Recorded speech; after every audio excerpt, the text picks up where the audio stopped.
ఇప్పుడు నేను చెప్పబోయే స్టోరీ వింటే మీ ఒళ్ళు జల్దరింపిపోతుంది. వామ్మో! ఇలాంటి దుర్మార్గం కూడా ఉంటుందా అనిపిస్తుంది.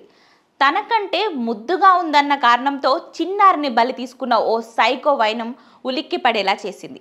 హర్యానాలోని ఫణిపట్ జిల్లాలో 4 అమాయక చిన్నారుల హత్య కేసులో పోలీసులు ఓ మహిళా సైకో కిల్లర్ను అరెస్ట్ చేశారు. అందమైన అమ్మాయిలు, చిన్న పిల్లలంటే విపరీతమైన ద్వేషం పెంచుకున్న ఈ మహిళ ఆ పగతోనే తన సొంత కొడుకుతో సహా 4 పిల్లలను కిరాతకంగా హత్య చేసింది. ఎవరూ లేని సమయం చూసి వారందరినీ నీటిలో ముంచి మరీ చంపినట్లు పోలీసుల విచారణలో అంగీకరించింది. అరెస్ట్ అయిన మహిళ ఒక సైకో కిల్లర్ అని పోలీసులు తెలిపారు. తమ కుటుంబ సభ్యుల వద్దకు, బంధువుల వద్దకు వచ్చే అందమైన అమ్మాయిలను లక్ష్యంగా చేసుకొని వారిని చంపినట్లు నిందితురాలు వెల్లడించింది. ఎస్పీ భూపేంద్ర సింగ్ ఈ భయంకరమైన విషయాలను మీడియాకు తెలిపారు. ఈ మహిళ సొంత కొడుకుతో సహా 4 పిల్లలను చంపేసినట్లు అంగీకరించింది.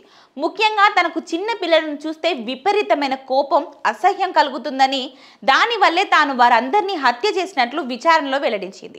ఈ మధ్యలోనే ఓ పెళ్లిలో ఆడుకునే ఓ 6 ఏళ్ల చిన్నారి కనిపించకుండా పోయింది. విషయం గుర్తించిన ఆమె తల్లిదండ్రులు ఆమె గురించి తీవ్రంగా వెతకడం ప్రారంభించారు. ఈ క్రమంలోనే చిన్నారి నీటి తొట్టెలో శవమై కనిపించింది. దీంతో వారు పోలీసులకు ఫిర్యాదు చేశారు. కేసు నమోదు చేసుకున్న పోలీసులు దర్యాప్తు ప్రారంభించారు.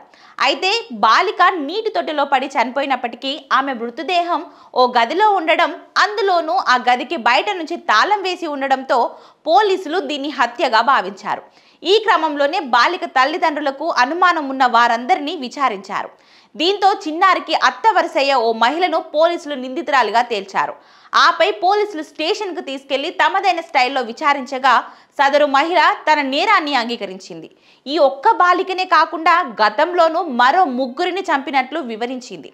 అందులో తన కుమారుడు కూడా ఉన్నాడని చెప్పగా పోలీసులు విస్తుపోయారు. అసలు నువ్విదంతా ఎందుకు చేస్తున్నావని ప్రశ్నించగా అందమైన అమ్మాయిలు, చిన్న పిల్లలు అంటే తనకు ద్వేషమని, ఆ కారణంగానే తాను ఈ హత్యలు చేసినట్లు ఆమె ఒప్పుకుంది. ప్రస్తుతం నిందితురాలిని అదుపులోకి తీసుకున్న పోలీసులు ఇతర జిల్లాల్లో జరిగిన ఇలాంటి పాత నేరాల రికార్డును పరిశీలించేందుకు బృందాలను పంపారు. చట్టపరమైన చర్యలు తీసుకుంటామని ఎస్పీ భూపేంద్ర సింగ్ తెలిపారు.